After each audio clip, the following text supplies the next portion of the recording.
The interview is conducted by Inga Horowitz, and videographer is Jody Raleigh. Lydia, could you please tell me your full name, including your birth name, and spell for us? Lydia Seligmann, Seligmann Ostwald. However, since I live in the United States, I have dropped one N of the Seligmann. I see. And Ostwald is? Ostwald. Thank you. Where were you born? I was born actually in Posen in the year on August the 22nd, 1915, and Posen at the time belonged to Germany, and after World War I it was given to Poland, and the day it was given to Poland my father moved his family. We were very young at that time, but we were all moved to Germany, to Hamburg, which I call my home because I have no recollection of being moved, and I must have been very, very young. Mm-hmm. So you are now how old? Well, I cannot tell you whether I was a year and a half. Then, and today today age? I'm going to be 88 years old this month, in a few weeks. Wonderful.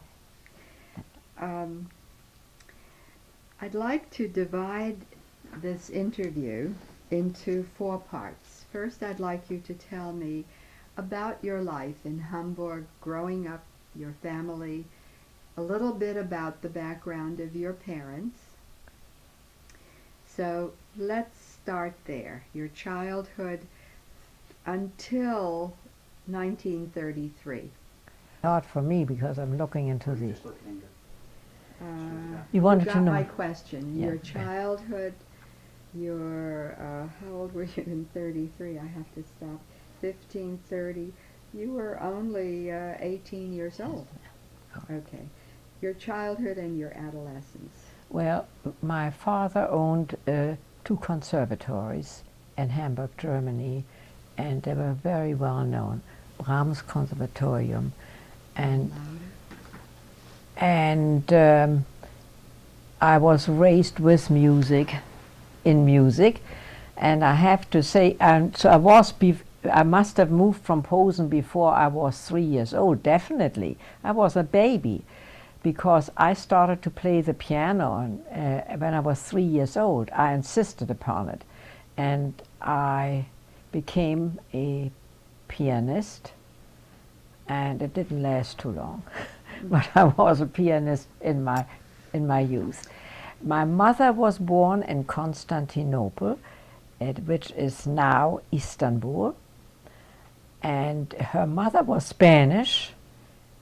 She was a Sephardic Jewess, and her family tree actually goes back to the Inquisition. And my mother's mother, who was Spanish, married a German gentleman who at the time worked for the tobacco companies in Turkey, and therefore my mother had a Spanish mother and a German father.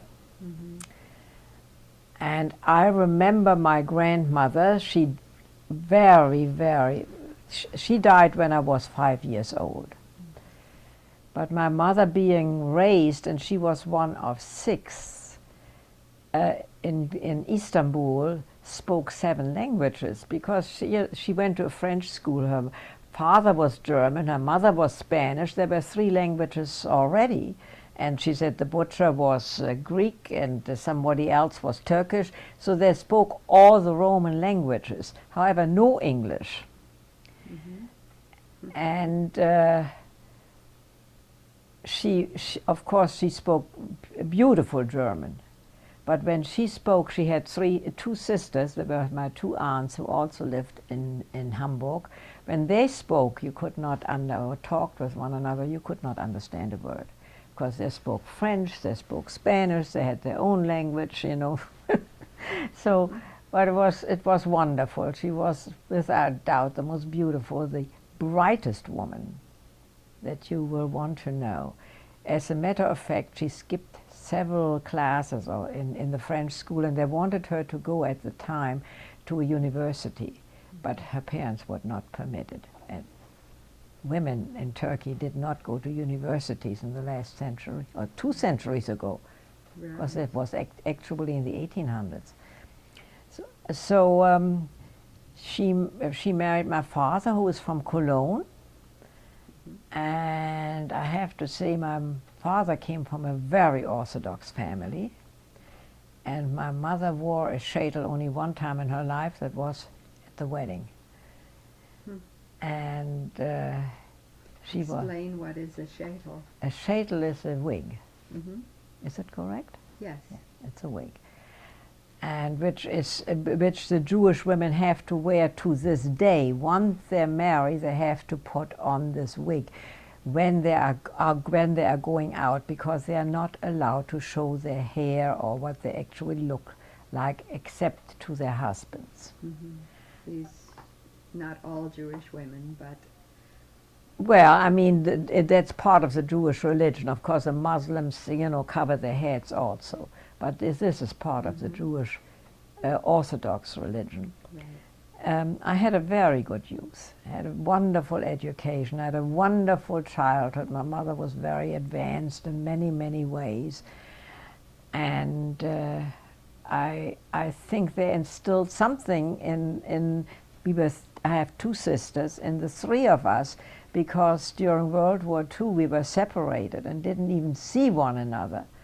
And we are so close, as though we had lived around the corner from one another our entire life. Lydia, explain, what is a your father had, you said, 2 conservatories. Yes. That is like the Juilliard School of Music in this country. I see. That's what would be. So it was a school for music. For music, yes. In Hamburg. In Hamburg, yes. What was the name of that? Brahms Conservatorium. Brahms. It's written as the composer Brahms. B-R-A-H-M-S. Brahms Conservatorium or Conservatory. I see. And were other members of your family musical? Yes. My oldest sister had a magnificent voice. But I don't think she ever would have had the stage presence. My youngest sister, unfortunately, did not have much of a chance, but she's quite talented also. But more so, I would say, in painting. But she really was part of the Hitler regime already and had a much, much rougher life than. When were they born, your sisters? My oldest sister was born in 1912, and my youngest sister was born in 1920. I see. And you in 1915. 15, yes. So this was your childhood. What was your housing like? Where did you live? We had a beautiful home under Ulster. The Ulster is a huge lake in Hamburg, and to my great amazement, I found out that that Hamburg has more canals than Venice. Really? Yes. It's nothing but water. And this is an artificial lake which is huge in the middle of the city. And one part is divided by a bridge, and that goes to the inner city, and where you have all the stores and commercial businesses. But we lived on the outer end, the Außenalster, and that's the outer Ulster, and we had a beautiful home there, which was unfortunately bombed during World War II. Doesn't exist. Very few. Hamburg was bombed, I believe, in 80 or 90% of Hamburg was destroyed. But the Ulster is still there. What was your family's observance of Judaism like when you were growing up? Oh, excuse me. We belong to a Reformed congregation. However, I have to say, Reformed congregations in Germany were far more conservative than any conservative congregation in this country. The reason they were called Reformed is because we were allowed music, and we had the music, but the women and the men were still separated, not upstairs, but they did still not sit together. And it's not the reform movement of this country at all. It's very traditional, yes, yes. We had an organ, and that's why it was reform. Yes. And your schooling, was that in public school? There I have to say, no, I went to private schools, but I also went to public schools, but I was a very determined young lady and unfortunately gave my parents a great deal of problems. Oh. Yes, my older sister was very quiet and they never had a problem, but my parents were called to many schools and they were asked to take me out of the school. And the reason was, I was always told, it is not that I did anything. The teachers claimed that the minute I walked into a classroom, none of the school children would follow the teacher anymore. If I said, come out and follow me, they would follow me. And they could no longer teach properly. So I have to say I went to many schools, but I did go to Lerchenfeld Lyceum, which is a very, very fine school and was already at the time, which was unusual because in Germany, young males or your boys and girls did not go into one school. Right. You had girls' schools, you had boys' schools. We were totally separated. But Lerchenfeld Lyceum was what would you say, Co-ed? A co-ed school, yes. It's a co-ed school already. And so was that your high school? Yeah, that was my high school. That was my high school. But I did not graduate from there. I graduated actually again from a private school. They moved you. Moved me again. Were you? I had the equivalent, I would say, of American, exactly. I would say our high school in Germany, when you had that, was the equivalent of at least 2 years of college in this country. I believe yes. That's yes. true. Your friends growing up, did you have Jewish friends or? No, I have to say we did not live on the Jewish side of the city. That was across the lake. We lived on the other side because our main conservatory was on the other side of the lake. And my closest friend, Louise Stöter later on, Louise Krehe, K-R-E-H-E, was her maiden name, who was a Lutheran by birth, my lifelong friend, as you will hear later on, saved not only my life, but the life of my father also. And I did not have many Jewish friends, no. Did you attend a Jewish school? Oh, yes, yes, yes. We, in Germany, as you know by now, naturally, we had religion as part of a school curriculum, which I find is totally wrong, because as a child, if you are not allowed in this class, as my father did not allow me to attend the New Testament classes, which he should have done, but at that time I don't think was customary. It would have been part of my learning experience. As long as it taught the Old Testament, I was allowed to stay in class.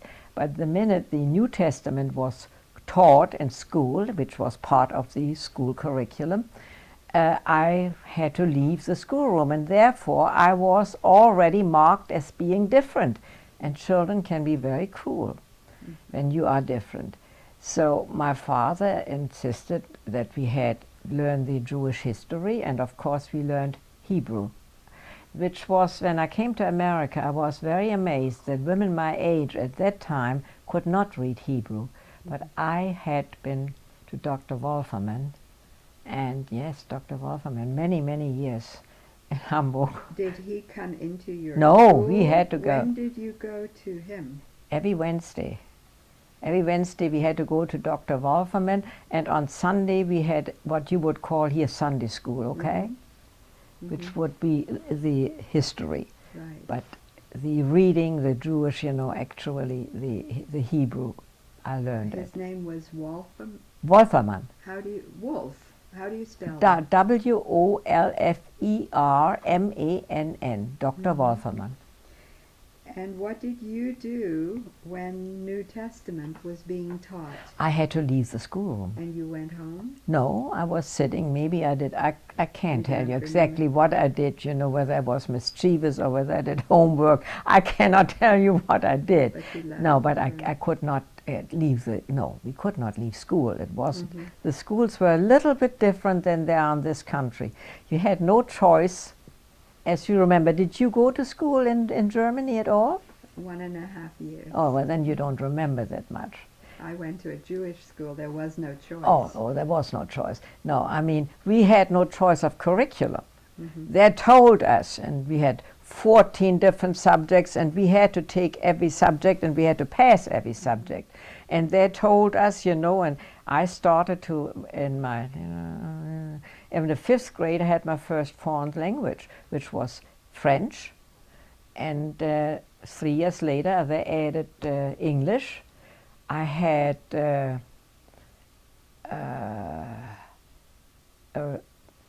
calculus by the time I was 13. I mean, you just had to take these subjects. Nobody asked a question. So you had studied English? Oh, in the yes, I had. Lyceum. Yes, it was my first foreign language. However, I was much more fluent in French as I lived in Paris later on than I was in English. Tell me, did your family have servants? Yes. I Yes. would imagine. Yes. What was transportation in your childhood? Transportation, a car we didn't have, no. No. You used public transportation? Public transportation. And in Hamburg you could take a little boat and go across the lake into this inner city. And I was always interested a lot into sports, so we were skiing as a child, as a young child, and now it's become a very well-known sport, but we were very, Where did you go skiing? we went into the Riesengebirge and into the Alps. The Alps. The high mountains. Yes, the high mountains. And I was a swimmer, which I continued. In this lake? In the lake, yeah, you could swim in the lake. However, it was not always the cleanest water. And I went swimming in a swim hall, as we said. I was a very good swimmer. I swam until about 4 or 5 years ago. Every day, a half a mile.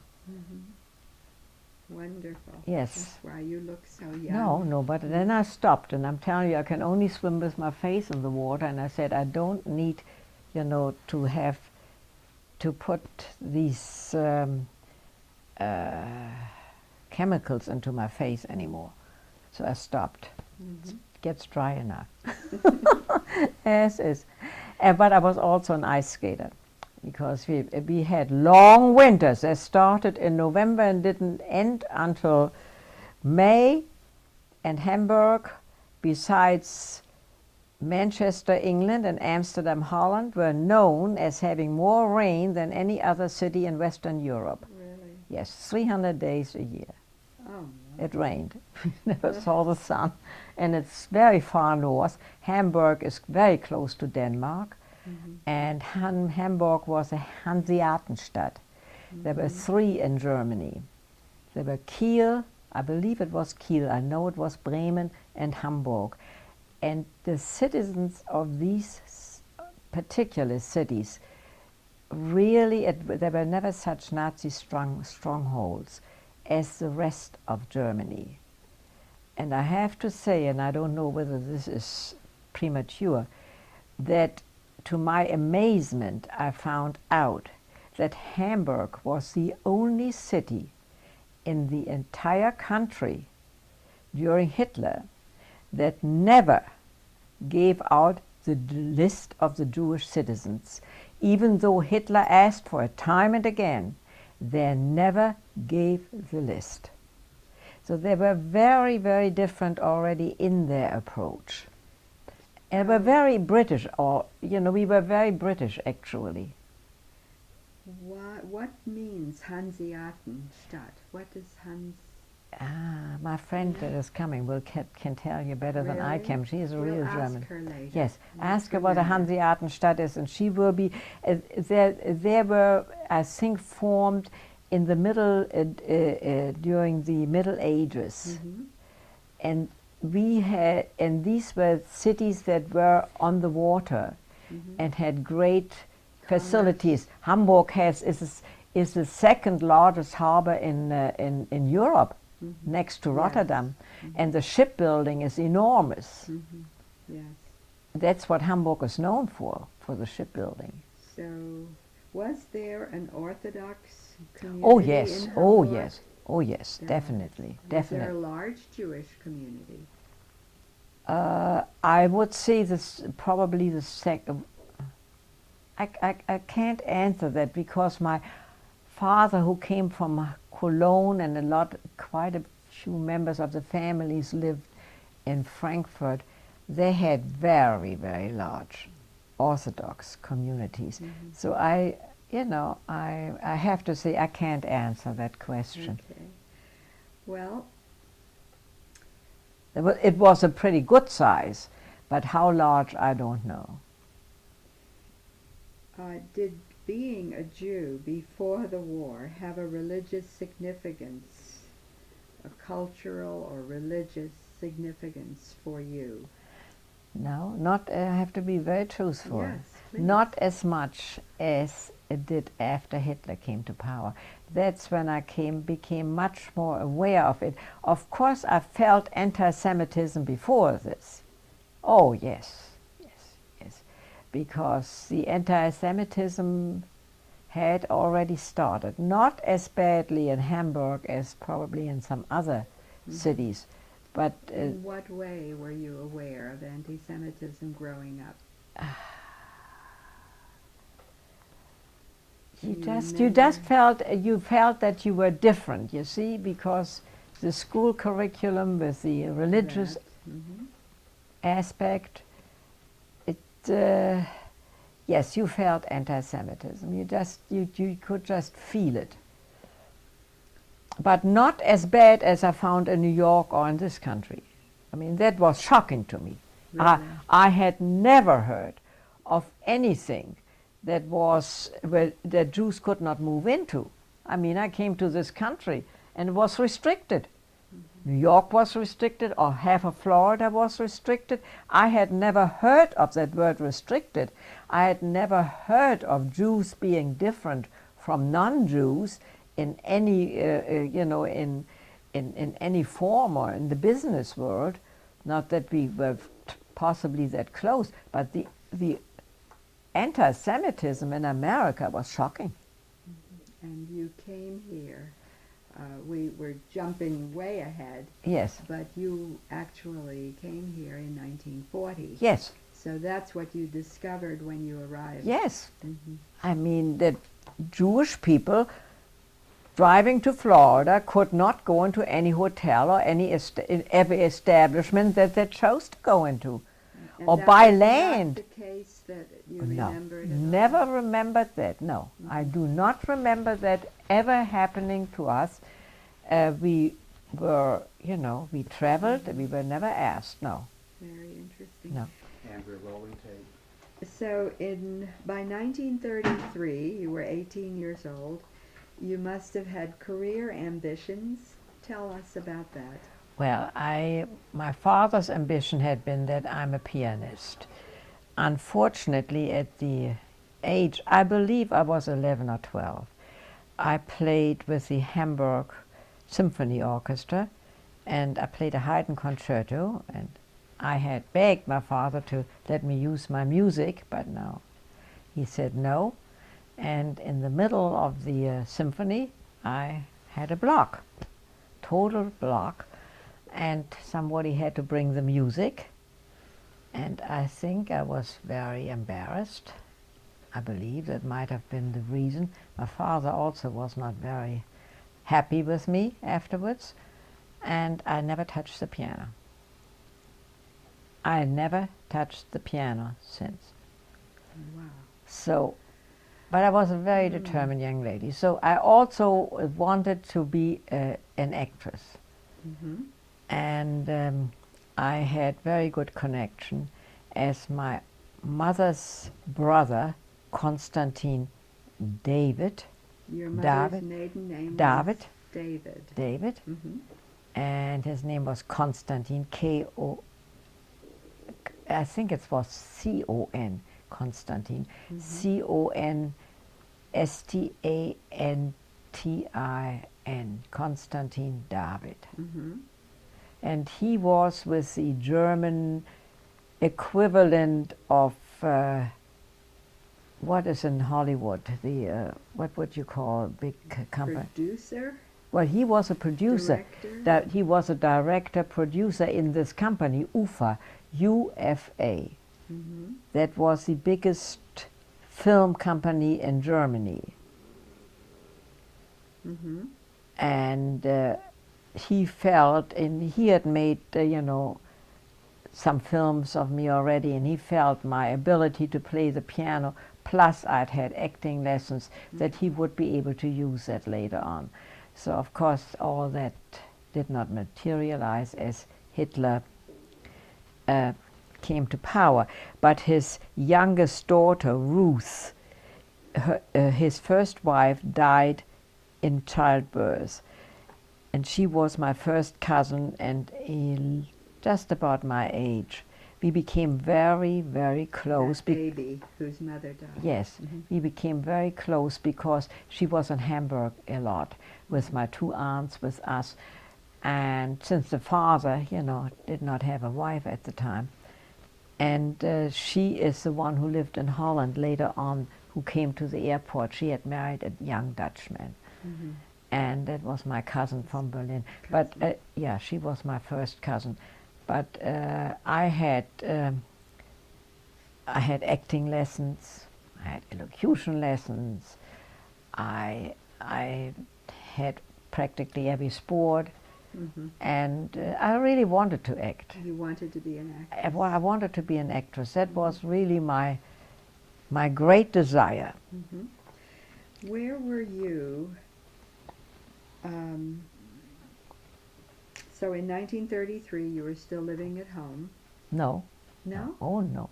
The day Hitler came to power, I said I will not stay in Germany. At 18? Yes. I wasn't even 18. Mm-hmm. And my father says, I'm not letting you go anywhere, but we have very good friends in London. So he got in touch with these friends in London, and he let me go to London. However, I told you I was a very determined, difficult child. I didn't like it in London. I didn't like the typical British living. Oh. Before World War II, it was a bit different from what it is now. Mm-hmm. And without my parents' knowledge, I went to Paris, got myself a job as a nanny in a very fine Jewish family. And I was there, and I lived in Paris for 1 year. And I got my carte d'identité, which is the equivalent in France, or was, I don't know whether it is still prevalent now, but at that time carte d'identité was about the equivalent of the green card here. Yes. And I had the carte d'identité. However, I feel maybe it was, I would not have come out alive had I stayed in France. I might have died eventually. So my fate was probably the one that I had to follow. My mother became very sick, and my father asked me to please come back to Germany, and I did. So therefore I was there when my mother died. And when did your mother die? In 1932, I think. My mother died in 32, not 31. My mother died of cancer. Mm-hmm. And so you actually had left Germany before oh, Hitler came before to- Hitler, I left before, but I knew he was coming to power.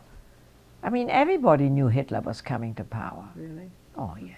I mean, you had to be very childish not to. So then, did you stay Yes. after 1932? Yes, yeah, my you father. stayed in Hamburg. I stayed in Hamburg to begin with, and of course now it became very difficult, you know, because Hitler was a very, very shrewd operator. He eliminated the lower classes first, those who were not as educated, you know, those he could live without. However, the more educated people he had to replace. The physicians, the scientists, the chemists, they had to be replaced by Germans. So therefore it took many more years to get rid of that class of citizen. He did not attack them immediately. Mm-hmm. So you know, I don't know whether many people are aware of that fact. So your father was able to... Well, he was able to, but his business did... What happened to his business? Well, it went When? down, it went down, and went down, and it was taken away from him. Do you He know was when not- that happened? I cannot give you the exact date. I don't... And what? I mean, he was no longer allowed, you know, because there were Christian people, non-Jews, who came into this conservatory, and you were not allowed to mingle with a Jew. Mm-hmm. I mean, a Christian who was seen with a Jewish person took as much of a chance as vice versa, Mm-hmm. because that person would be incarcerated also. What happened then? Later on, of course, this was far, far later into Hitler's regime. How did then the 30s, how did your lifestyle change at home? Well, my lifestyle changed greatly because my mother wasn't there, and my youngest sister now could no longer go to a Christian school, as you said. She had to go to a Jewish school, and our Christian friends, gradually, that you had, would walk on the other side of the street. And I'm not saying that I'm blaming anyone. And I have to say, because it is very easy to sit in judgment. If I were a man and I have to support my family and 2 or 3 children, I do not know whether I would have joined one of Hitler's groups, because I might not have had a job. And I do not know whether I personally would have had Jewish friends. So I don't want to say it. I don't want to put myself into this position. It's very easy to say I would not have done it. Right. Okay? I don't want to sit in judgment of anybody, because I'm only a human being that goes to concentration camps too, that goes to things when maybe Jewish people were not always honest and did some things. I might have done that also if I had to save my life. So it's very easy afterwards to say, oh, Right. that is not right. So I don't want to commit myself. Did you continue to have servants in the house? Yes, we had a housekeeper. I can't tell you exactly how long. She was not Jewish? No, she was not Jewish. And then my sister got married. And I moved to Berlin. Oh. Yes, I moved to Berlin. And When did you move to Berlin? I moved to Berlin in the year probably 35 or 36. Mm-hmm.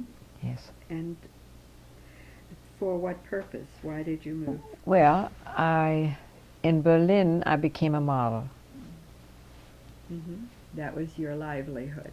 That was my livelihood, yes. Mm-hmm. You lived alone? I lived. I lived with a Jewish family, and I had a kitchen, and I had a room there. Okay, but I lived with a family in Berlin, with a Jewish family, and of course my life became very Jewish oriented at that point. In what way? Well, I mean, you did not have the Christian contacts, and I had a lot of Christian friends and Christian contacts, because So who were your friends in Berlin? in Berlin I had most and only Jewish friends, except my lifelong friend Louise, who had become engaged to Dr. Stöter, who was, and I have to mention it here, he was in the SS, that is the black uniform, but a better friend than this man nobody could have ever had. He brought me food stamps. He came during this time in Berlin. He was there when he came to Berlin. He took me out to dinner, and Rolf took more of a chance than I did to be seen with me. Were you wearing the Star of Oh no, the Star of David came after I left Germany. I see. So After the during Kristallnacht. these No. years in Berlin, No. You were not identified No. as a Jew. Oh no. I was not Outwardly. identifiable. But you know, they had this idea, and I have to say, he had black hair at one time. You know, as you grow older, you get lighter. So I'm no longer black, but I had pitch black hair, and you know, more or less you were identifiable, because a German, that was the idea of Hitler, that no Jew would be blonde. That's why so many Polish Jews stayed alive, because they were blonde. They had the Swedish influx there. And they did not, what does a Jew look like? I mean, you cannot say what a Jew looks like. I mean, You were dark. yeah, but he had the idea that every Jew has black hair, you know, or Semitic features, and that is not necessarily so. That's for sure. So you actually worked as a model. Where? I worked for Yuchenka.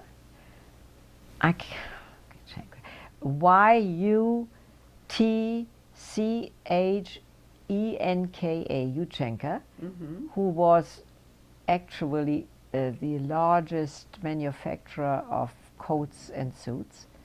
And then later on, I worked for Wassermann, Wallmann and Wassermann, and they were Jewish. So Yuchenka was. And they were still in business. They were still in business, and I saved Mr. Wassermann's life. Mr. Wallmann's life, excuse me. How did you? Well, This that comes is later on. Yes, this is later. Let's not forget. That's All not right. yet. But Mr. Wallmann Wassermann, yeah. And I modeled for them. Did you have? And I traveled, but I was only allowed to travel with a Jewish salesman. So they were still operating with salesmen? Yes, you see, they had not replaced that. Okay. Oh yes, they did. Up to 1938, yes. Oh yes. Did you have business in Münster? No. No. I'm not very Wallmann familiar with Wassermann. southern Germany at all. Or Western. Or western, I mean, really not. Tell me, did you have boyfriends at that time? You were Yes. certainly of age. Yes, I did. As a matter of fact, I just found a photograph, and I was thinking, why didn't I marry him? Really? A young Swedish man was dying to marry me. And Was he Jewish? yes, very, very fine family in Sweden. And something bothered me about his teeth. I don't know. Can you believe it? No. Yes, I've been thinking about it many Maybe times. so. I would have been in Europe all my life. Yes, because my oldest sister had contact with this gentleman for the rest of her life. Yes. What happened?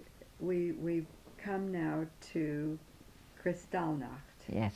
And we find you in Berlin, living in with the Jewish family.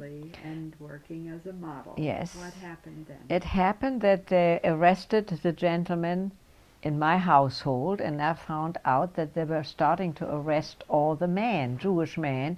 I went to the telephone, called my father, and I said, they're starting to arrest the man in Berlin.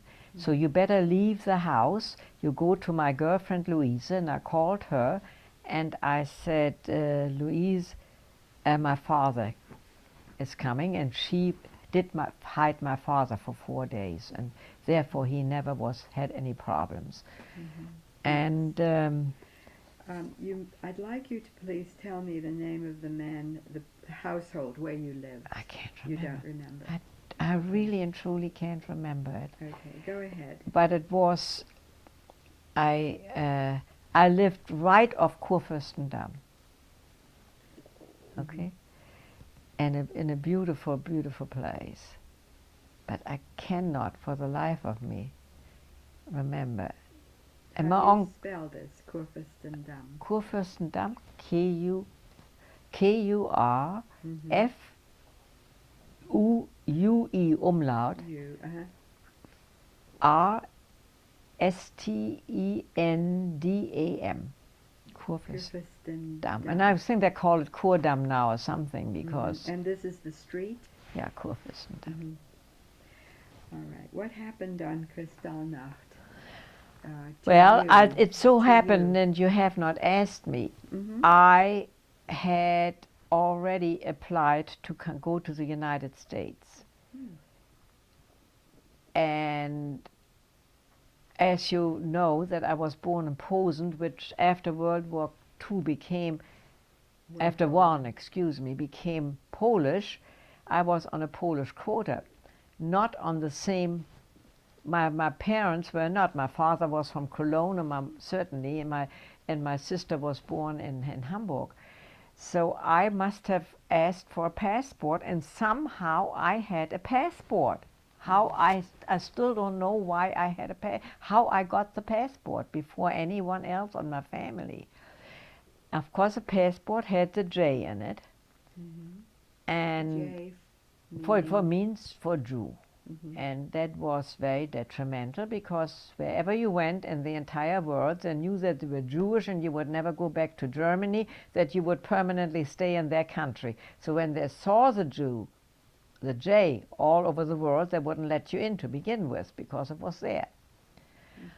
And but I want to remind the world that all of Germany had 500,000 Jews. 500,000, and the entire world was not able to take care of 500,000 people. That is a disgrace. That they did not give asylum to 500,000 people. Later on, the number became much larger after Hitler invaded Poland and so on. But originally, there were 500,000 people in question. All doors were closed. Yes, all doors were closed. At this time? At the time, yes. At the time, they closed their door. They did not want the German Jews. And you wanted to tell me something, or I was asking you what happened on Kristallnacht? Well, my girlfriend said, and I said, I'm coming to Hamburg. So I took a train to Hamburg, and my girlfriend Louisa, of course, was there, and I stayed with her. But she said, Lydia, you have to leave Germany. You must. And you have the passport. I said, what shall I do? And she says, you go to Holland, because you have your cousin there, who was, in the meantime, she was Ruth van S. Van S, V-A-N, V-A-N, new word, E-S-S, Van S. Ruth David. Ruth David Van S. And I said, Louise, you know I have a J in my passport. They're not going to let me into Holland. She says, I will promise you that nothing will happen to you. Either I or Rolf will be at the airport, and if they arrest you, you will go free. But because when you were rejected in another country and sent back to Germany, this was the law. You immediately went into a concentration camp. If you had left and the country did not admit you, upon return, you would be incarcerated. So I said, well, I have nothing really, so I went back to Berlin and just packed a few things in a small suitcase and came back and Back to Hamburg? back to Hamburg, and I went on a flight to Holland. My girlfriend saw me off. My father was safe at the time in her home, and we arrived And on a. when was this? It was on a Saturday, and it must have been the day after the Kristallnacht, which was in 1938 in November. Okay. It was about the 10th or 11th of November. I can't give you That the you arrived? No, I in- mean, I think that was the approximate date of, that I think it was. But it was in November of 38. And in that, there was an entire plane load from Hamburg, all Jewish people who arrived in Holland on a Saturday afternoon when we are in Amsterdam. When we arrived, we were not allowed to get in touch with even my cousin, who was right at the airport. We were not allowed to talk to them. They took us all in buses and took us into a prison. And my cousin had said she's going to get a lawyer, hire a lawyer. And we got permission. I don't know whether it was through my lawyer or through someone else's lawyer. That I cannot answer. We got permission that this plane load that had arrived on a Saturday could remain in Holland until Monday, at least afternoon, because all official offices were closed, and then the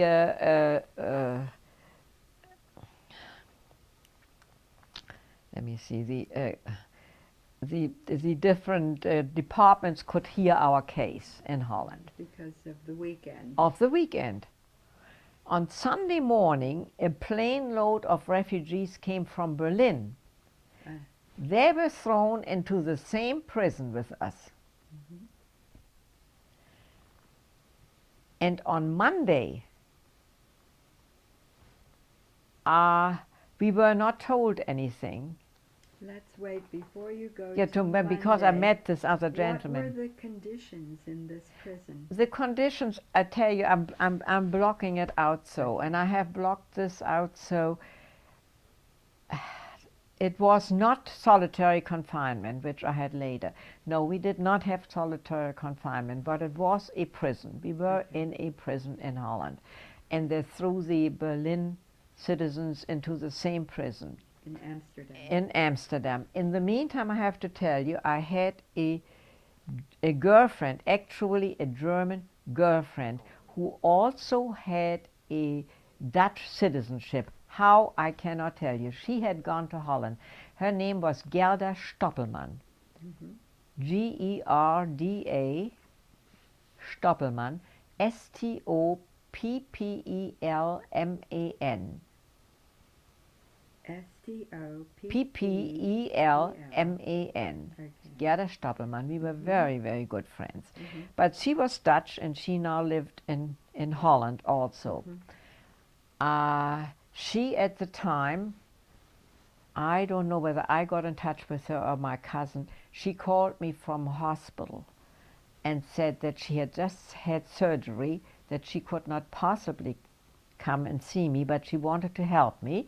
And she had a friend by the name of Hans Schleuser, whom she is going to get in touch with. Hans Schleuser, H-A-N-S, new word, S-L-U-I-Z-E-R, Hans Schleuser, Schleuser. So you had access to a telephone? You Yes, actually we had, talked with her. access to telephones we had. How or what, I really and truly can no longer tell you. And Hans Schleuser called me in the in this prison, whatever it was, and said, "What can I do for you, Miss Seligmann?" And I said, "Really nothing, because my cousin already had a lawyer." Mm-hmm. But unbeknown to me, he contacted his own lawyer, Mm-hmm. which I had no idea that he did. And on Monday morning, without being able to get in touch with anyone in Amsterdam or anywhere else, the Berlin refugees and the Hamburg refugees, who had the permission, the Hamburg refugees had the permission to remain. Berlin had not gotten it, because they came on a Sunday. We had gotten it. They took us all on buses, and they said they were shipping us back to Germany. And they were taking us to Schiphol, which is the airport in Amsterdam, Mm-hmm. and it's spelled S-C-H, That's okay. Schiphol. And it so happened that Hans Leuser called up his lawyer at this, no, called up the prison, Mm-hmm. and he said, "I want to talk to Miss Seligmann." And they said, "She isn't here." And I said, "Where is she?" And they answered him, "She is being sent back to Germany." And the man was in shock, apparently, and he called his lawyer, and he said he had never seen me. I'd never met him, and he said, "I want to help this young woman. What can I do?" And the lawyer said, "You are a Dutch citizen. The only thing you can do, you can go to the airport and tell them that you are her fiancé. And there's nothing they can do." So here I'm already at the airport. I know nothing. And there Mr. Wallmann had arrived on the plane from Berlin, my former boss, from Wallmann and Wassermann. He was on the plane from Berlin. He had come in from the plane in Berlin, and I said, "I'm not going back to Germany. There's no way." Well, at the time I was young, and I told you I was an actress too.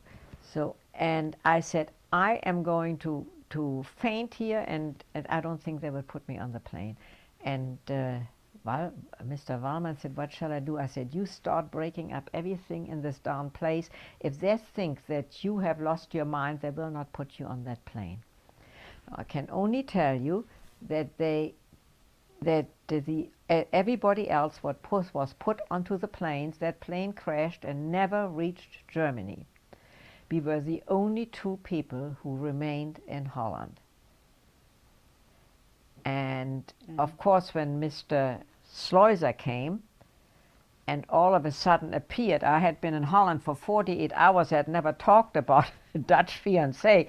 They knew it was a lie. I mean, but they had no choice, and they told Mr. Schleuser, when he said, "This is my fiancé, Miss Seligmann," they said, "If you can hang out at the municipal building in Holland before you could get married at that time, in the 30s at least, you had to have your name posted at the municipal building for 2 weeks before you could marry."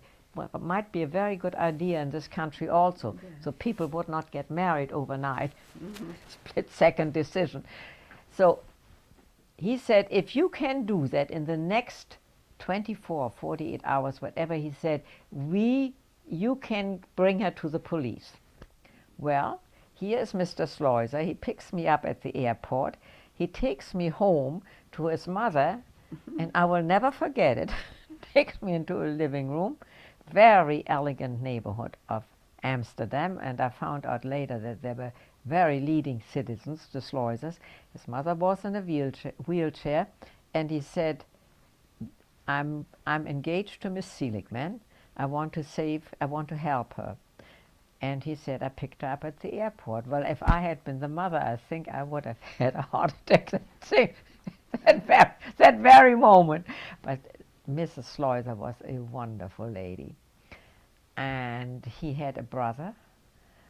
And then within 48 hours, we went to the police. And there again I don't think it's fate. I think it is, maybe it was written in the book. the police, we went to the police and we said, here we have all the papers, we are hanging out and we are engaged. And they told us at the police, well, we'll give you exactly 4 weeks to get married, okay? That would have been December of 39. And the police put a stamp in my passport, and when I walked out, You had a passport? yes, that's how, it would have been 38, because this was 38, okay? The stamp should have read December of 38. Yes, I had a passport. I told you I had a passport with a J. Right. Because, I'm sorry. yes, in my passport, the stamp was December 1939. Now, I know that no official can make a mistake of a year because they have the stamps of the year. He must have purposely changed it to help me. He gave me 13 months to stay in Holland instead of 1 month. Now that, I believe, could not have been a mistake. That was someone, also a very righteous person again. I have no idea what the name was of this commissioner or whoever he was who wanted to help me. And so it came around, and Hans Schleuser really wanted to marry me, but I think he would have been the last person under the sun that I wanted to marry. So, and Hans had a brother who was very, very well dressed, and he was sort of a little black sheep in the family. And the family decided Hans should go to America. And I said, well, before you go to America, why don't you have some suits made, you know, where your brother goes? Maybe the same tailor. Maybe you should have 1 good suit or 2 good suits at least. So he took me up there to Scheiner and Company, which was a very well-known firm in Berlin, in Amsterdam, in Antwerp, and later on in New York, Fifth Avenue. And I was introduced to my husband, Harry Ostwald, who was part owner of, or co-owner of this Scheiner and Company. I see. So Hans Schleuser introduced me to Harry Ostwald in Amsterdam. And Hans Schleuser then left for America in January of that year. Of 1939. That is 39, yes. And the police shortly afterwards contacted me and said, are you married to Mr. Schleuser? And I said, no, I'm not. And they said, well, you had to be. You didn't have permission to stay in this country. I said, oh, yes, I do. I can stay until the end of this year. And they said, impossible. I said, here's my passport. And Mr. Schleuser is in America. And they said, in Holland they have a law that they can marry you by glove. They can marry you even though there is your fiancé is not there. I see. Yeah, there's a law. We are going to marry you by this law. And so I ran to Harry Ostwald, and of course we became engaged, and here came the second engagement, okay?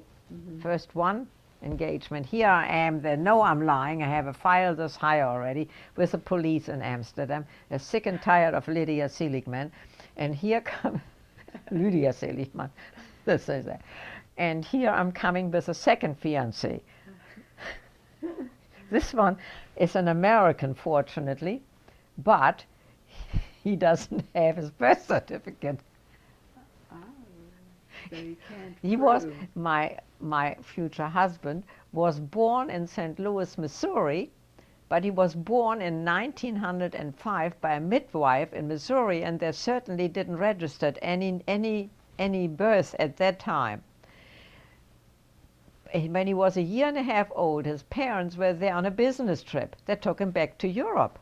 But he was born in this country, and he never served in the German army in World War I because he was too young. So he never served in a foreign army. And they cannot take away your citizenship unless you serve in a foreign army. That is a reason that they can refuse your citizenship.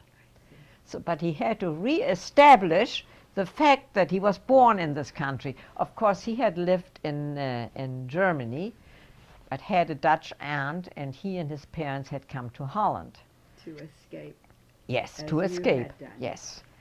And so he had to now establish, he had a paper that allowed him to live in Holland and be there as an American citizen. But he did not have an American passport either, because his birth had not been officially established, and I have papers here to show you that his birth was only established in 1944. That's when he finally was established and got somehow a birth certificate. So, so he, of course, this poor man, had to go to America to establish his citizenship in America. So here is my second fiancé that will disappear to America. and I'm in Holland, and I'm in Holland. So Miss Seligmann was really, I mean, I felt very sorry for the police. You did. They knew I had lied to begin with, and Mr. Sleuser had disappeared. Now Mr. Ostwald is going to disappear. I don't blame them one bit. And my file grew and grew and grew and grew. It was a huge file, and they didn't like me. What? And then and I had Very said to loud. while Harry Ostwald, but we had gone to England together when we were engaged, and my family in England had met Harry Ostwald. Okay, we had Now, gone. how did you have family? My we shouldn't interrupt. We haven't learned how you got family in England. Oh, see, it's so much to tell. My oldest sister, Lucy, married a German Hamburg gentleman, Mr. Kahn, K-E-H-N, and she married only with the stipulation because she had sort of raised my youngest sister and was a mother image to my sister. And my oldest brother-in-law, his name was Fritz. Fritz Kahn. Fritz Kahn.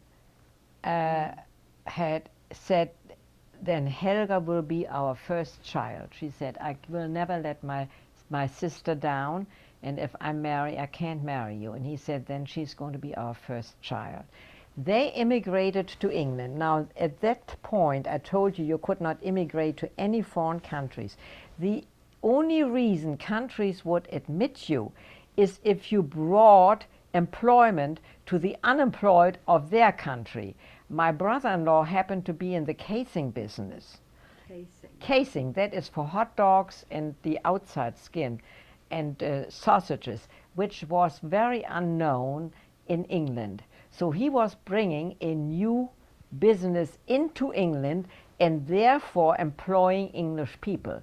So he could go and immigrate to England. Other than that, whether they were physicians, they were chemists, they were scientists, they came in as either maids or butlers and janitors. And I have to tell you at this point, they were treated as such. You have seen upstairs, downstairs. They were downstairs. They were not upstairs. No matter what their background was in Germany, they were treated as a janitor or as a maid. So my sister and brother-in-law moved to Hull, and bought a home there, and he established a business. Now, when it came to immigration, my sister had the choice of going with my father to America or joining my sister in England. And since she felt it was, she was very close, it was like her mother, she chose England. How do you spell your younger sister's name? Helga, H-E-L-G-A. So Helga went to England. Helga went to... That was your family in Hull. In Hull. So I had a brother-in-law, I had my sister, two sisters in Hull. And your father? My father waited for his immigration visa to America. And he did get it. He got his visa, and he arrived shortly after, after we